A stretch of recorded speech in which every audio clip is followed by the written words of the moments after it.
Right, mate, sorted. We're recording. We're live. Yeah, So all I want you to do, just a little 10-minute takeaway. I yeah, want you yeah. to give us the top tips or how you would structure a coaching session from start to finish. Right, okay. I think the important thing is that understanding that there are different structures out there.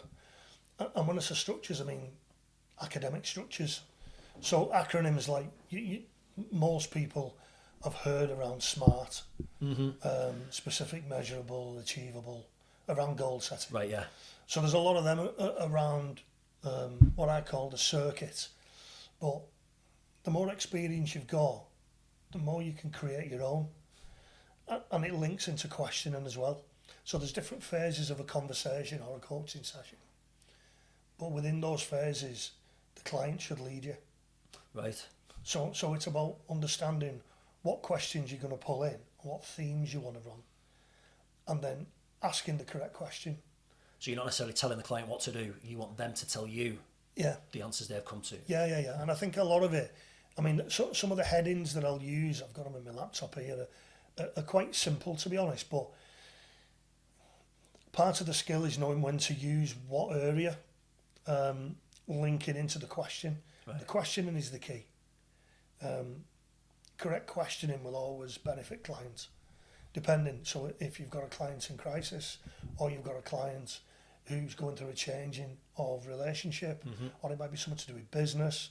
It could be an individual sitting in front of you who's just lost his home.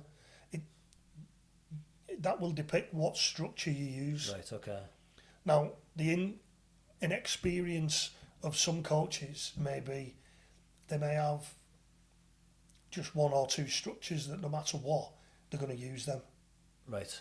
And they're But not that catered, doesn't really facilitate the client. I see what you mean. It Yeah, facilitates the individual going through a system yeah. that's been given to them, really. And they're the areas like your NLPs and your CBTs and various things like that are there to help us structure depending where you're from or what organisations that you're operating under. Right.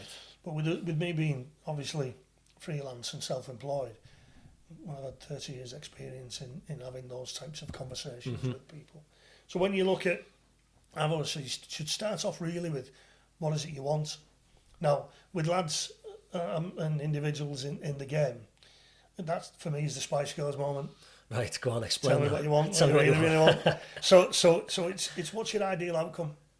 You've got to look at what your ideal outcome is as a coach, but equally you've got to ask your client what's your ideal outcome, and that can be set over a period of sessions. Right. So it gives you a bit of focus. Then you've got to identify your options. So your options there will depict which type of questions you're asking. So now you know what you want. Yeah. What kind of questions are you going to ask to prompt the answers or thought processes and reflections to clients? So some examples of that are, do you feel ready for this? What changes do you need to make? What would you advise your best friend to do? Right, so looking at a different point of view to get that answer, yeah. But it all comes under the identifying options area. A couple more when you look at it. What's changing this time? If you've done it before. Right. Is the money involved? Finances? So there's a lot of questions that you can go, what decision are you avoiding or have you been avoiding? And that'll all link into the client identifying options.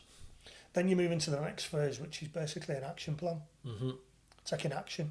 Now that isn't necessarily an A5 sheet or an A4 sheet that's got, again, the pre-prompted questions in.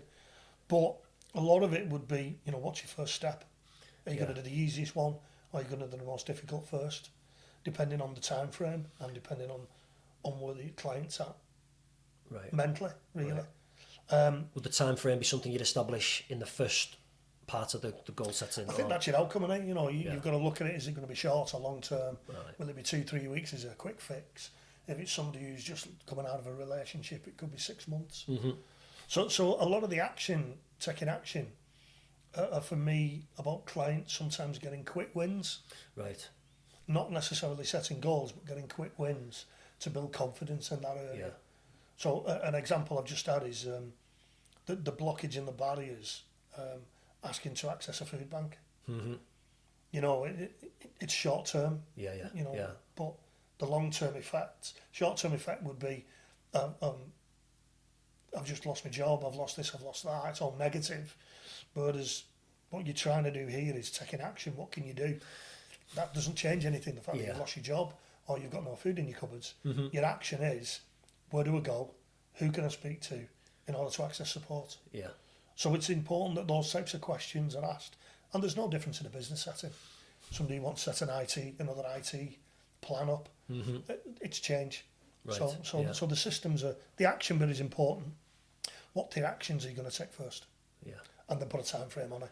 Is it a week? Would it be a month? What 3 actions are you going to do this month? What 3 actions are you going to do in a week? Would it be, what 2 actions are you going to do today to effect change? And it could be the smallest thing, like you say. It doesn't have to be a massive. Very much so. Yeah. And then there's an element there that I've got at the end where I always look at commitment.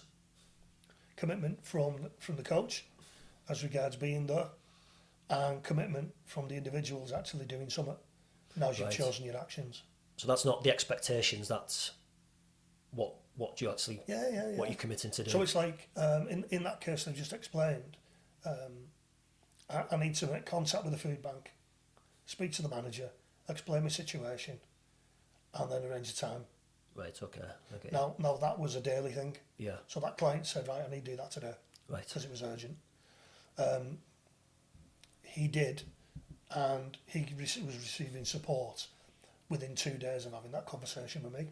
Brilliant. So we'd had all the barriers, he'd had the embarrassments, the self-talk. Mm-hmm. He was really confused when I first met him around his personal situation. But through questioning and structure, we narrowed it down to what action was he going to take and when was he going to do it. Right. Then the commitment level is, phone me when you've done it. Yeah. Accountability. Yeah. So I'm going to do that today, Dave. Okay, well, phone me when you've done it. Send me a WhatsApp, send me a text. Yeah. That, for me, is the commitment bit.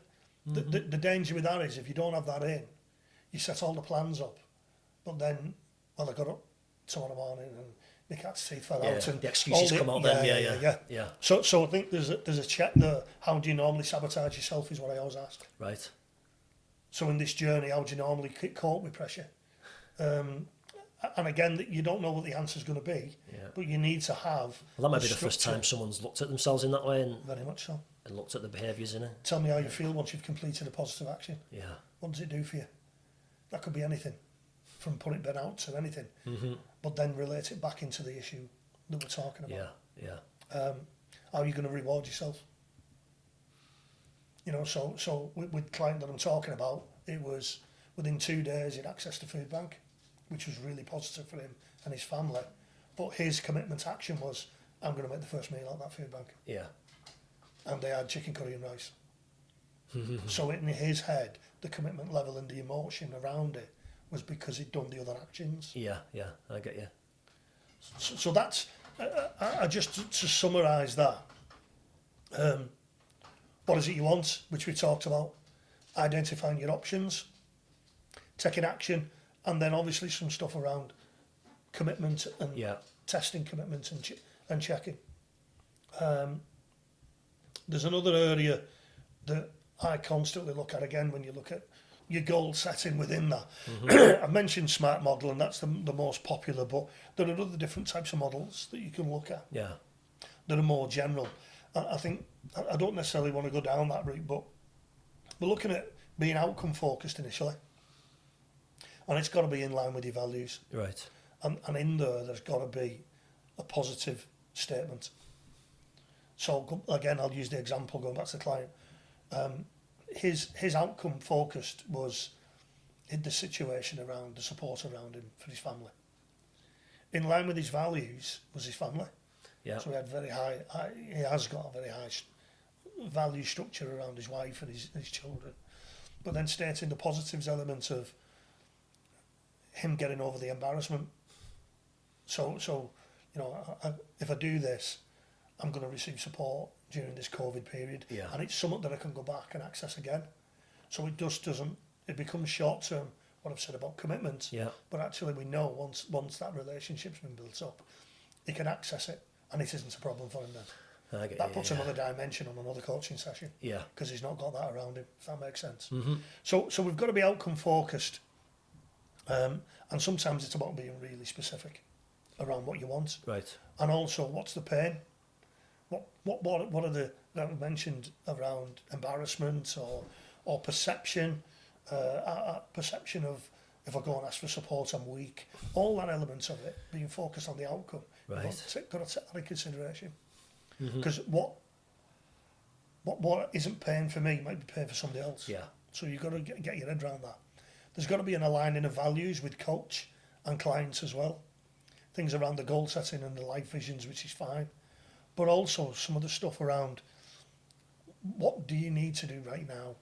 Well, what is urgent? Yeah. And understand that I'm as a coach, I'm not here as your friend.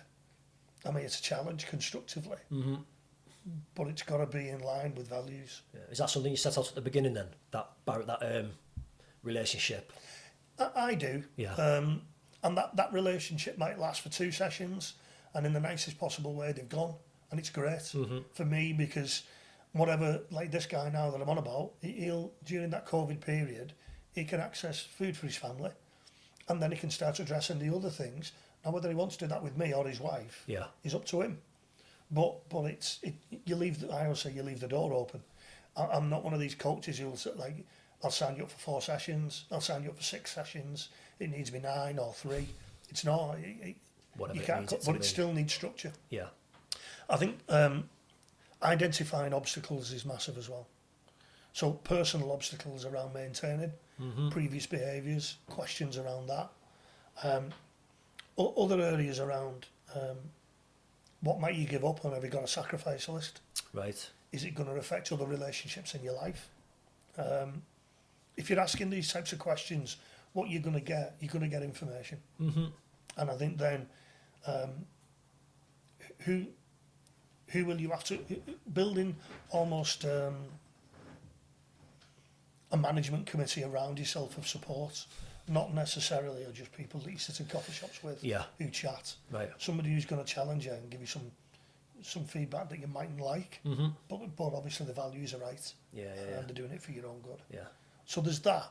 Then you move into the goal sizing and goal setting element of it. Again, short term, long term, medium, whatever. So you've got a journey and a plan, and that's why we created the journal, really. Right. Yeah. So that's there, and people can sit there and go, right, let's do a reverse bucket list. What am I good at? How have I changed myself? So even though I'm in this really challenging situation, what am I normally good at and what works for me? Mm-hmm. So what can I put in place now in order for that to happen? Yeah. Because my chances of success are going to be more then. Some people's brains will completely just fizz up and give them all the negatives. I mean, you call it stinking thinking, Yeah. but that's what they do. So sometimes it is around understanding what sizes of goal, but then the resources. What resources have you got? My teaching background, it's got to be a mixture. It can't just be me talking. Yeah. So we've developed the online stuff, we've developed handouts, we've got journals, we've got podcasts. So you look at the VAT learning stars, the 3 learning stars. It's important that we're hitting all them. So again, for me as a coach, if I'm sitting with somebody who's a visual learner and all I'm doing is talking with them, the chances of that information going in is less. Yeah. Of course. So yeah. I need to create sessions, and that's my responsibility, that are engaging for clients. Mm-hmm. Does that make sense? Yeah. Definitely. Anything else? Anything else? No, I think we've covered quite a lot there. Yeah, Some yeah. good little tips there for people to take away and maybe start asking themselves some of them questions. Yeah. Cheers, Dave. Thanks. Thank you.